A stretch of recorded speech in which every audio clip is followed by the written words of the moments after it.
Warning: this content may be upsetting or disturbing to some audiences. Everyone thinks I assaulted her and I can't stop. Number 1. Keep in mind I live with both parents. Hi, I am 18 and I want to keep this short. I recently found out my father is a sex offender. Specifically a rapist. I found out through a simple online search of his name due to boredom. I was shocked when I saw this. Since then I have been looking at him differently. Not speaking to him and leaving the room when I get the chance if he is there. I feel I hate him. I have not looked at him the same since and I can't stand to live with the man. I don't want to hate him, but this is something in my heart I can't forgive. Please help if you have any advice as to how I can not hate him and possibly forgive. Number 2. Hello my ice cream sandwich family. I've been with my husband for 10 years and we have kids together.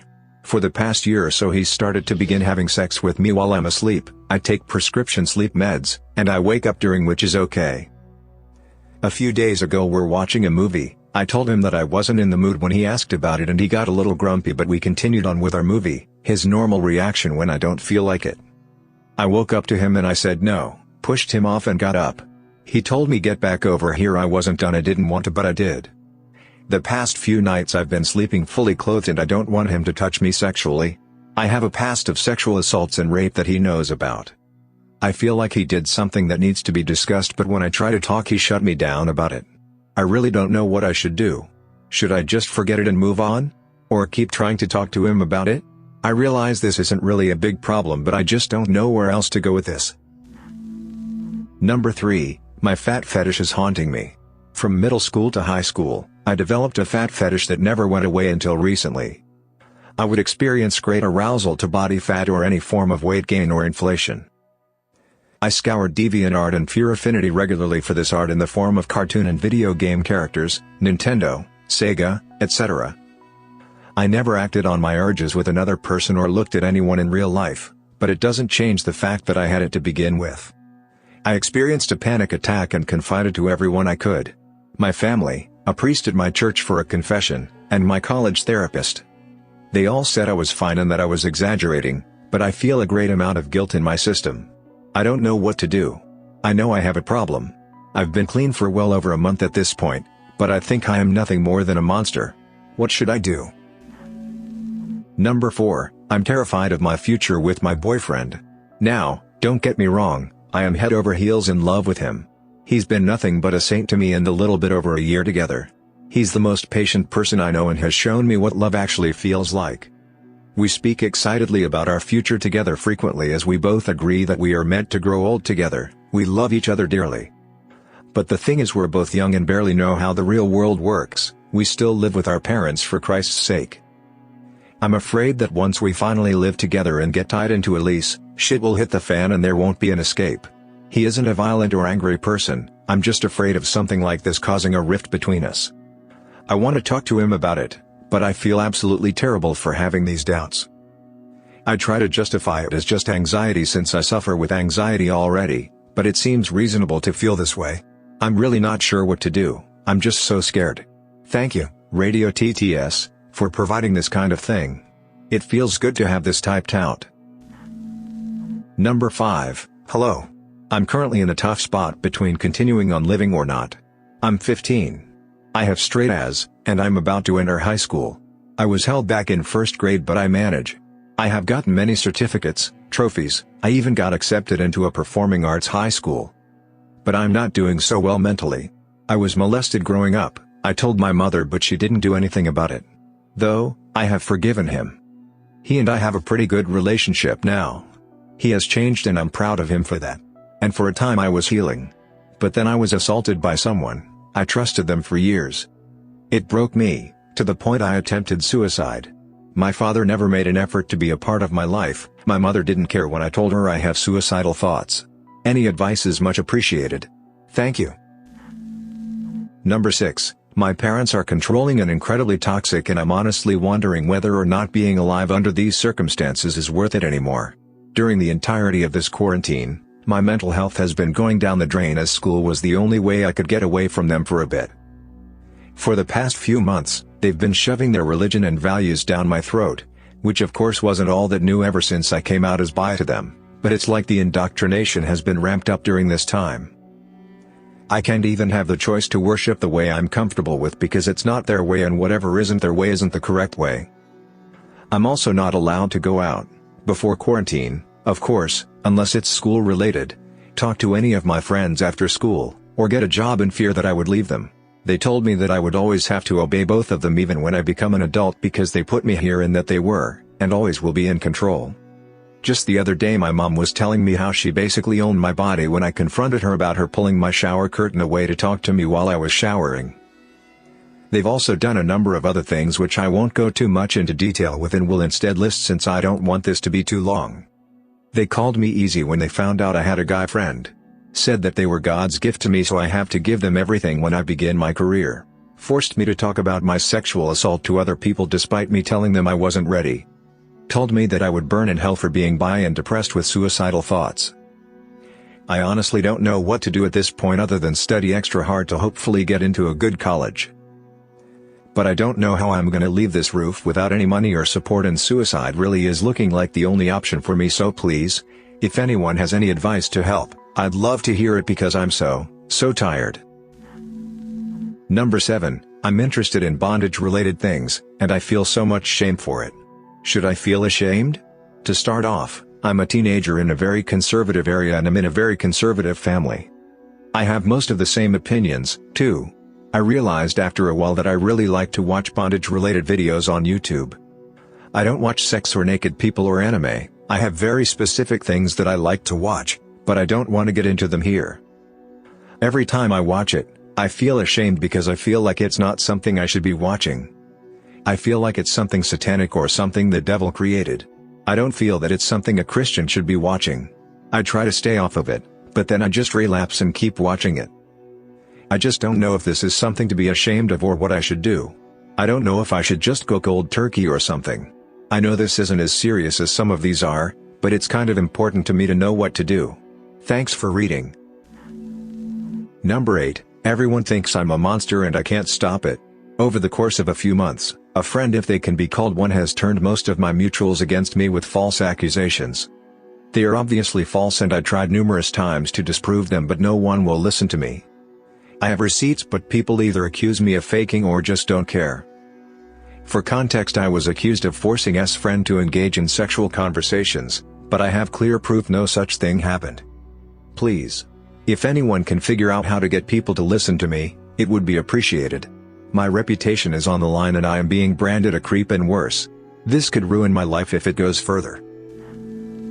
Number 9, I was raped. I met a dude off of Tinder and I was raped by him on the first date, then sexually assaulted by him on the second one. When I look at my body, it makes me feel disgusting and worthless. I really don't know how to move on from this. He took everything from me. I was a virgin, it was my first kiss, everything. He tried getting me drunk but he didn't succeed. He violated me and I wanted to say stop and no, but I was too afraid to. Is it my fault? I went back for the second date and after I repeatedly said no, he tried it multiple times. He was on top of me, grinding into me, he had his lips on my body, he made me jerk him off and I stopped because I felt gross. It makes me feel gross just thinking about it. I finally came to the realization that he assaulted me. I'm so broken. I'm lost. If anyone has advice for me, please comment it. I love the community we have here. I need help. I want to die but I'm too scared of death. Number 10, hi, Radio TTS. Thanks for providing a way for me to hopefully gain advice. I'm a teen boy struggling with my sexuality and my religion. I'm a bisexual boy, and up until 8 months ago, I was a complete Christian who had no doubts. When I came out to my mom, she warned me not to come out to the people at church because they'll out me. I have been keeping it a secret, and since the pandemic, I've been thinking a lot about my sexuality and my religion. The church I go to rejects every LGBTQ person, and says that we must feel sorry for them because they'll burn in hell for their sins. This made me think about becoming an atheist. I do think that there is a God out there, but I also think about the fact that if he does exist, he probably doesn't love someone like me. The more and more I think about whether to break off from Christianity, the more depressed I become. I know that there are stories that need more help than me, but I just don't know what to think anymore. I'm torn between whether to believe in God or not, and I need help. Anyway, thanks Radio TTS for giving me a chance to get advice. Number 11, I'm a 20-year-old woman and I live with my emotionally and psychologically abusive mother and 3-year-old sister. I should also mention that I live in a developing country and my mother is currently working despite everything. I'm looking for a way out of my mother's control, which is only through having a job. She made it very clear that I have no choices in my own life until then. And you know what? It's true. Every time I try to stand up for myself, she destroys my self-esteem. This has been happening all my life and now I'm finally old enough to do better for myself. Anytime I apply for a job, I usually get my hopes up thinking things just might get better for me, and when nothing comes of it, I get really depressed. So as a precaution, I've been starting to expect the worst when sending in an application, but people are telling me to be positive. They can easily say that when they're sitting comfortably with their job and their independence and not having to be a maid for someone who disrespects you and stresses you the heck out with a baby who you are in no part responsible for and the father won't help with. I have to be her replacement father now, and it's most definitely not by choice.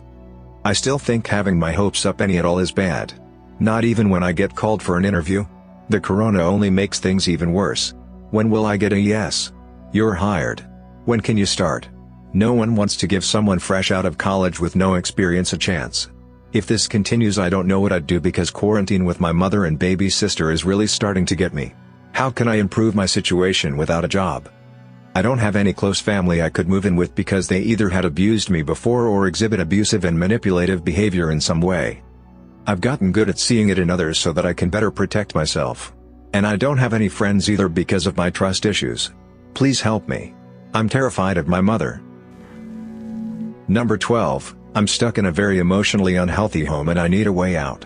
My mother's mood controls the household. My mother is angry, stressed, depressed, and she takes it out on everyone else. We never know what's going to set her off. Usually, she's just incredibly rude, ignoring us, rolling her eyes, or treating us like we are stupid. But she also is not afraid to tell us how much she regrets getting married and having kids, because then she could be free to travel and do whatever she wants. She thinks I'm a slut and hates my boyfriend and constantly makes comments about his weight or why it's taken him a boyfriend a bit longer to get his degree. Anytime she hears I am having the slightest problem, she usually tells me it's my fault or tells me to get over it. But I know I only get a little bit of the abuse. My father is treated much worse, so much that I think he may be suicidal. I am so worried that one day that one or both of my parents are going to take their life. I graduated high school 3 years ago and immediately started working so I could hopefully move out. However, the area I live is incredibly expensive, even for a studio apartment. Even with the 2 jobs, it wasn't enough to live and not starve. Also, I've been doing college at the same time. I was getting so burned out, I quit one job and I cut back from another. Now I have a job in my field. I'm just starting out, so I'm not getting paid a lot, but it's a step in my career. However, I don't make enough money to move even with a roommate. My boyfriend has offered for me to move into his home with his parents. I'm pretty sure that if I did that, my mother would make sure that none of my siblings would talk to me ever again. I would appreciate any advice, but even just having a place to take freely with fear makes me feel less alone. Thank you, Radio TTS community. Number 13. I know my problem isn't that bad, but it still bothers me a lot and I want advice if someone has gone through something similar. I am 16 years old and I am very stressed. I was abused for 5 years, and I went through emotional trauma in 2019. It left a mark on me and I don't know how to deal with it. I have become extremely paranoid. I have visual and tactile hallucinations and irrational beliefs. One of these beliefs is that the shadows I see want to kill me in the worst possible way. And because of that, they are constantly watching me to find out what I am most afraid of so they could kill me that way. I often see them at night when I'm tired. They would look at me from the corner of the room, and as soon as they realized that I saw them, they would run away. I see those shadows everywhere, by day, by night. They follow me all the time and I am terribly scared. For a while I thought humans were aliens and could read your thoughts, so at school I would imagine a black screen so they wouldn't know what I was thinking, and that way they can't embarrass me. When I stay home alone, I watch videos on YouTube and just feel something caress my head and there is no one next to me. I am constantly afraid that someone is watching me and I have no privacy. I think that someone put hidden cameras on me, so I look for them in my room, at home, at school, especially in the bathrooms. When I go to sleep, a voice in my head tells me that the shadows are there. Even if I know they aren't, I open the closets anyway, look out the window, go back to bed, and then start all over again a couple of times. I don't want to talk to a psychologist because I don't think they would believe me. This lasts for a year now. It's better, but I still see those shadows and I'm afraid of hidden cameras.